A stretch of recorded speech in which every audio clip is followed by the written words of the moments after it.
Joining us this morning from Portland, Oregon is Congresswoman Maxine Dexter, Democrat, represents the 3rd District there. Congresswoman, thank you for being with us. Let's begin with the Democrats' position on this government shutdown. Do you agree with it? The Democrat position is that Republicans need to come to the table to reopen the government. They need 7 votes in the Senate, and to get those, they need to negotiate. So yes, I agree with this position 100%. What is the position? Outline it for our viewers who are just joining us. And should the party hold firm on all of it? You know, a negotiation is always a back and forth, right? But what we are standing on the line of is protecting healthcare, cutting the cost for working families, and having an ironclad enforceable deal that Donald Trump and Russell Vought can't cut up with rescissions or other measures. Are the party leaders negotiating, or are there any talks happening right now with Republicans? Do you know of anything that will happen today? I don't know of anything personally in the House. As you know, we are going to receive whatever the negotiation is in the Senate to get that bill across in the Senate. So we are at this point not in the negotiations. From my perspective, I know Chuck Schumer and Leader Jeffries have been closely collaborating throughout, so they very well may have meetings that I don't know about. The Washington Post notes that 3 of your own, 2 Democrats, 1 independent in the Senate, broke with party ranks in that chamber and voted with Republicans to have a continuing resolution, a so-called clean one, no policy riders, that would keep the government open until November. Listen to Angus King, the independent from Maine, talking about why he decided to vote with Republicans, and we'll get your response on the other side. The irony of this vote is many feel that this was an opportunity to stand up to Donald Trump, to vote no, and to fight back. The irony, the paradox is, by shutting the government, we're actually giving Donald Trump more power.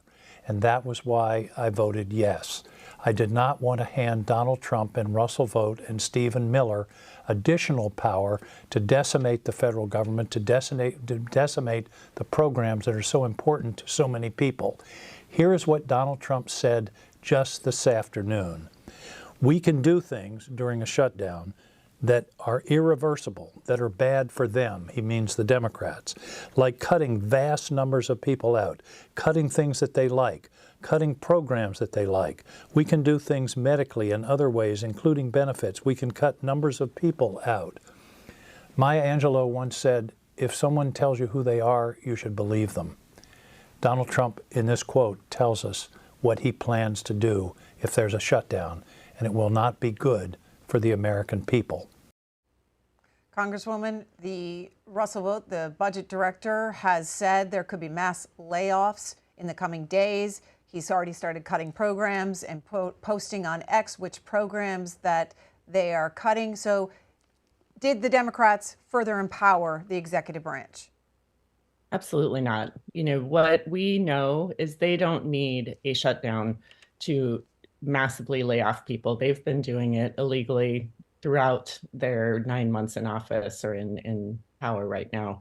What I agree with the senator that when they tell you who they are, believe them. That is absolutely what we know, that they're not trustworthy for negotiations. When we have a deal that they are going back on it, Congress has the power of the purse, and that has been taken by Trump and Russell Vought. And we have to take out trust at this point. We need to trust but verify. And how we verify is having rescissions out of any deal that moves forward. It has to be enforceable because they aren't trustworthy. And this is a scare tactic, using the threat of mass layoffs as a result of the federal shutdown.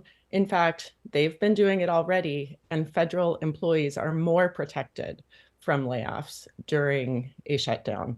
So they, in fact, are filing a lawsuit against federal layoffs at this point. So I don't take that. I know that that's a talking point for them, but 100% we are absolutely protecting the American people by trying to take away their ability to just do what they want with whatever negotiated settlement or deal that comes out of this.